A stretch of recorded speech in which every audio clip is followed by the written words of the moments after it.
after that. So now 40. So Ashmat is the son now.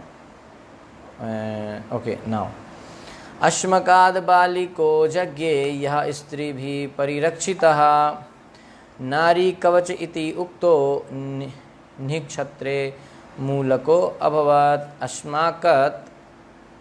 Ashmakat from the son named Ashmak, Balika a son named Balik Jagge was born. Yaha, this child Balik, Strivi by women, Parirakshita was protected. Nari Kavacha being a shield of women. Edipta was known as such. Nikshatre, when there were no Kshatriyas, all Kshatriyas having been vanquished by Parushuram. Mulak, the progenitor of the Kshatriyas. Abhavat, he became. From Ashmak, Balik took birth because Balik was surrounded by women and was therefore saved from the anger of Parashuram. He was known as Nari Kavach, who this son, okay, one who is protected by women.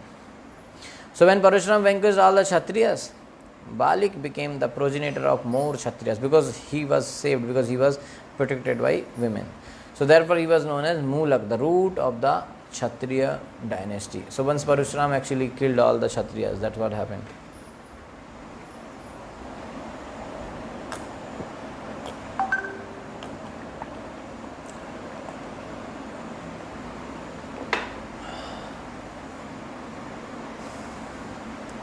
Okay, so Ashmak's son was called Balik, and later he became known as Nari Kavach and Mulak.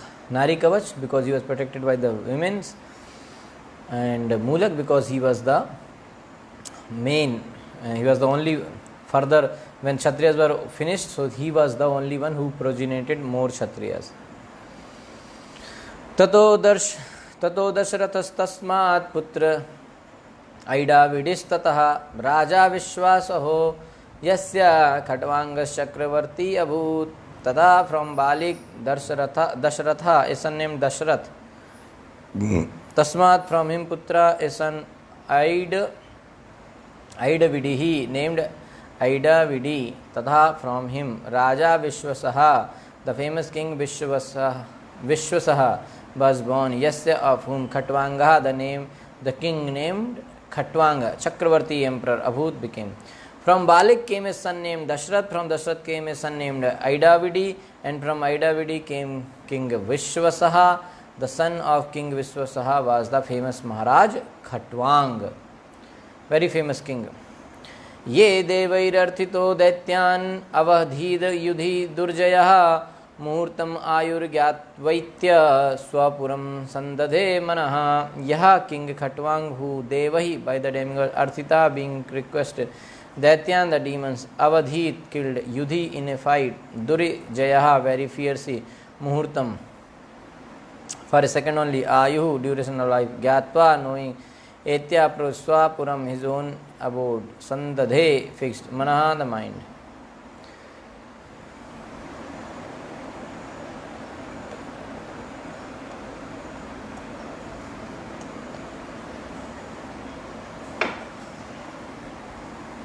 King Khatwang was unconquerable in any fight. Requested by the demigods to join them in fighting the demons, he won victory. And the demigods, requested by the demigods to join them in fighting with the demons, he won victory, and the demigods, being very pleased, wanted to give him a benediction. So they asked him, what do you want? So the king inquired from them about the duration of his life, and was informed that he had only 1 moment more. Said, how much time I have? You want to give me so many things? Okay, benediction, fine. But how much time do I have? He said, you have only 1 moment. What I'll do in this 1 moment? So thus he immediately left his palace and went to his own residence, where he engaged his mind fully on the lotus feet of the Lord. I have only 1 moment in my life. So that 1 moment he utilized in the remembrance of Krishna, and that's how he perfected his life. Maharaj Khatwang killed the Asuras on the request of the Devatas, and as Devatas were pleased, so they wanted to give him a boon. So he asked to know the duration of his remaining life, because Devatas can tell. Otherwise, people don't know how much time I have left now.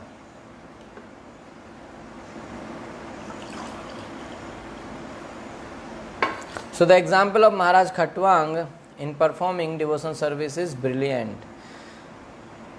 Maharaj Khatwang engaged himself for only a moment in devotional service to the Lord, but he was promoted back to Godhead. Therefore, if one practices devotional service from the beginning of his life, surely he will return home back to Godhead without a doubt. Asamshaya. It's very sure. Okay, because just one moment he did bhakti and he went back home back to Godhead. So just think that the kind of bhakti he might have done in one moment, that bhakti we have to do. So in Bhagavad Gita, the word asamshaya is used to describe the devotee. There the Lord himself gives the instruction, Maya sakta manha partha yogam yunjam mad ashraya. Hasam ashraya hasam shayam asamshayam samagram mama yatha gyasyasi tachrunu. Now hear, tashrunu means hear carefully. Now hear, O son of Pratha, Arjun, how by practicing yoga in full consciousness of me with mind attached to me, you can know me in full, free from doubts. So the Lord also instructs, Janma karam chame divyam yo vet janma karam chame divyam yo veti tattvataha tyaktva deham punarjanma neti mameti. So Arjuna, one who knows the transcendental nature of my appearance and activities, does not upon leaving the body take his birth again, in this material world, but attains my eternal abode, O Arjuna. So therefore, from the very beginning of one's life, one should practice Bhakti Yoga, from very childhood, which increases one's attachment for Krishna. So if one daily sees the deity in the temple, makes offerings by worshipping the deity, chants the holy name of the personality of Godhead, what is that? Daily sees the deity in the temple, that is Mangalarti, makes offering by worshipping the deity, that is offering Bhoga, chants the holy name of the personality of Godhead, and preaches about the glorious activities of the Lord as much as possible. He thus becomes attached to Krishna. This attachment is called asakti. When one's mind is attached to Krishna, Maya asakta manaha, one can fulfill the mission of life in one human birth. If one misses this opportunity, one does not know where he is going, how long he will remain in the cycle of birth and death, and when he will again achieve the human form of life and the chance to return home back to Godhead. No way. I mean, Prabhupada is saying we don't know when the next time human birth will come. So one should perform bhakti in this life only and complete bhakti and go back in this life only. The most intelligent person therefore uses every moment of his life to render loving service to the Lord. That's the important point. Lazy intelligent, Prabhupada said, that's why.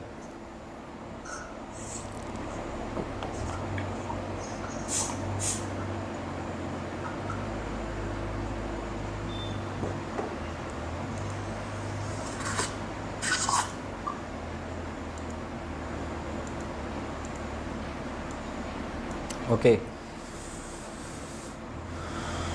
43.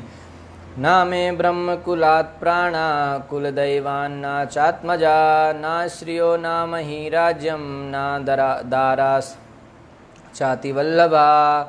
Na not me, my brahma kulat, then the groups of brahmanas, prana life, kula daivat, then the possible personalities worshipable for my family, na not cha, also atmaja, sons and daughters, na nor shriya opulence, na nor mahi the earth, rajyam kingdom, na nor darha wife, cha also ati vallabha extremely dear. Maharaj Khatwang thought, not even my life is dearer to me than the Brahminical culture and the Brahmanas who are worshipped by my family. What then is to be said of my kingdom, land, wife, children and opulence? Nothing is dearer to me than the Brahmanas. So Maharaj Khatwang, being in favor of the Brahminical culture, wanted to utilize one moment's time by fully surrendering unto the Supreme Personality of Godhead. The Lord is worshipped with this prayer, Namo Brahmanya Devaya Go Brahman Hitaya Cha Jagad Hitaya Jagadhitaya Krishnaya Govindaya Namo Namaha. So this is the prayers. So I offer my respectful obeisances to the Supreme Absolute Truth Krishna, who is the well-wisher of the cows. Go Brahmanitaya cha. And the who is the well-wisher of the cows and the Brahmanas, as well as the living entities in general. I offer my repeated obeisances to Govinda, who is the pleasure reservoir for all the senses. A devotee of Krishna is very much attached to Brahmanical culture. Indeed, an expert personality who knows who Krishna is in what he wants is a real Brahman. Brahma janati iti Brahmana. Who is Brahman? Who knows about Krishna. Okay, so Brahman actually knows who Krishna is and what Krishna likes. So Krishna is the Parabrahman, and therefore all Krishna conscious persons or devotees of Krishna are exalted Brahmanas. Khatwang Maharaj regarded the devotees of Krishna as the real Brahmanas and the real light for human society. One who desires to advance in Krishna consciousness and spiritual understanding must give the utmost importance to Brahmanical culture and must understand Krishna. Krishnaya Govindaya. Then his life will be successful. Okay. Na balye api matirmayam adharme ramate kvachit na pashyam उत्तम श्लोकाद अन्यत किंचन वस्ति अहम वस्तव अहम ना not बाल्य in childhood अपी Indeed मति attraction मह्यम अपनी अधर्मे इन irreligious principle ramate enjoys क्वचित at any time na nor apashyam I saw उत्तम shloka then the personality of God anyat anything else kinchan anything vastu substance aham I was never attracted even in my childhood by insignificant things or irreligious principles. I did not find anything more substantial than the Supreme Personality of Godhead. Who is saying? Khatwang Maharaj is saying like this. That Maharaj Khatwang provides a typical example of a Krishna conscious person. A Krishna conscious person does not see anything to be important but the Supreme Personality of Godhead. Nor does he accept anything within this material world as being unconnected to the Supreme Lord. As stated in the Chaitanya Charitamrita, Sthavara Jangama Dekha Na Dekhe Tar Murti Swar Murti Sar Vatrahaya Nij Isht Dev Spurti. The Mahabhagavat, that means the advanced devotee, certainly sees everything mobile and immobile, but he does not exactly see their forms. Rather, everywhere he immediately sees manifest the form of the Supreme Lord. Although devotee is within the material world, he has no connection with it. He is aloof. Nirbandha Krishna Sambandhe. He accepts this material world in relationship with the Supreme Personality of Godhead. A devotee may be engaged in earning money, but he uses that money for propagating the Krishna conscious movement by constructing large temples and establishing worship of the Supreme Personality of Godhead. So Khatwang Maharaj therefore was not a materialist. A materialist is always attached to wife, children, home, property and many other things for sense gratification. But as stated above, Khatwang Maharaj was not attached to such things. Nor could he think of anything existing without the purpose of the Supreme Lord. Ishavashyam idam sarvam.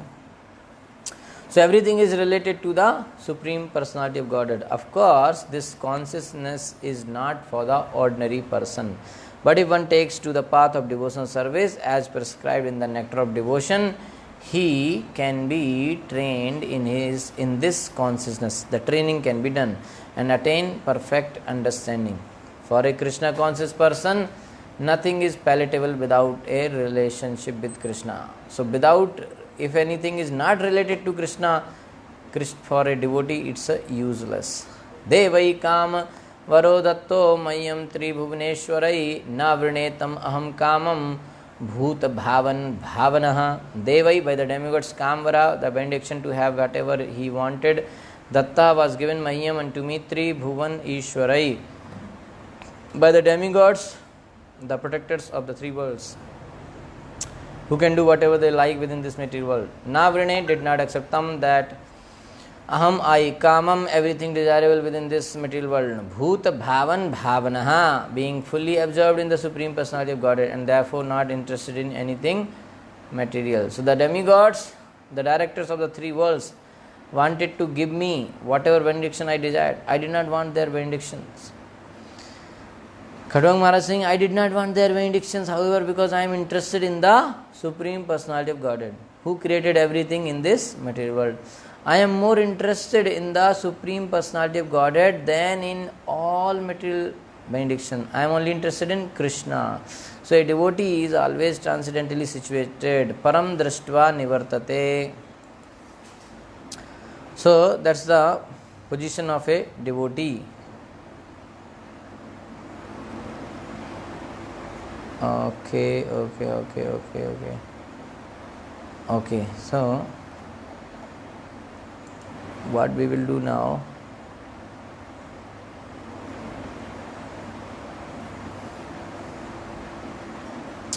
okay, so this purport 45 onwards we will do tomorrow, because now time is up and lot of section purport is pending.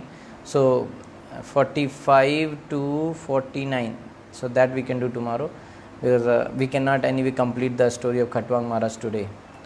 So okay, so you can note down, and 45 shloka we will do tomorrow, the story of Khatwang Maharaj. So that can go in part 2 part 1 and part 2.